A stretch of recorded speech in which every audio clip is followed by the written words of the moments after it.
When you're reading somebody like Basho, are you interested? What the fact that he was influenced by Buddhism possibly gives you a certain kind of insight into some of the ideas he's getting across in his work.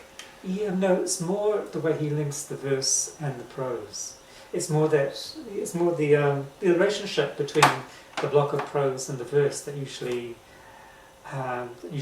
follows it. Yes.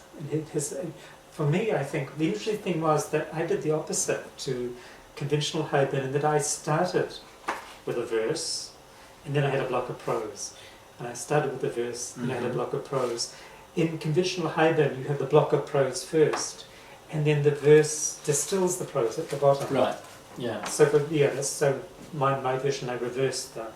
It's the same. It's just I just reversed the order. So my real interest in Basho is the wonderful and subtle way he alternates between the prose and the verse and how they work together. He certainly does. There's something about the communicativeness of prose, and then this sort of elegance of a poem. And that's distilled. You get this wonderful distillation of prose, and then, which is the killer, it's distilled into the verse. And it hits you in your heart. Yeah. And that actually goes back to the Buddhist sutras, the original Indian Buddhist sutras, because in all the great sutras, like the Heart Sutra and the Sarangama Sutra and the Avatamsaka Sutra, you always get what the Buddha said. Thus I've heard. You get the Buddha's sermon, if you like, and then at the end of each chapter, everything's repeated in verse. And you get on to the next chapter or the next part, and again there's a big prose exposition, and then it's distilled in a whole lot of verse, and it's a very traditional Buddhist way of writing. With these works here, Rubble Emits Light, this is a very disciplined sort of text, and that almost everything's of equal length, and you've got these capping phrases here.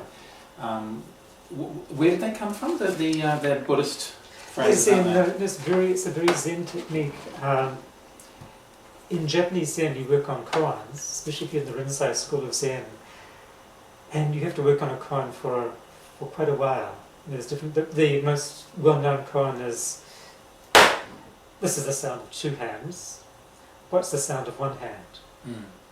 And so a koan is like a grain of sand for the intellect. It can't be solved by the intellect, but it fascinates the intellect, and so you have to really deeply inquire into the koan until finally you make an intuitive leap and you see into the koan and you get to the answer. And there are very specific answers to koans, but you can't get there rationally, intellectually. You have to go beyond the intellect and concepts.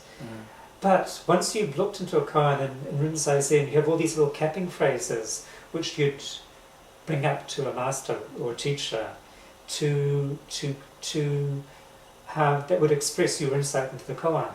So there's literally thousands and thousands of these capping phrases, and often you'd have to do many before you'd be accepted, your answer would be accepted.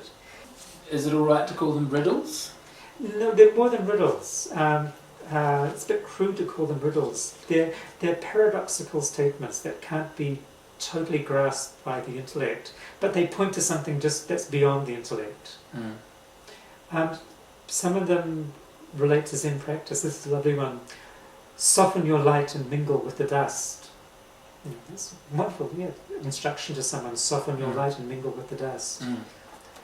And rubble emits light is another capping phrase. Which there's a great phrase by Samuel Beckett, which goes, "Ruins true refuge." It says, "Ruins true refuge." It's the start of one of Samuel Beckett's writings. And I love ruins. You do. I love filming ruins. So ruins true refuge. I'm happiest when I discover ruins, which is rather difficult in New Zealand. Not that many ruins, but yeah.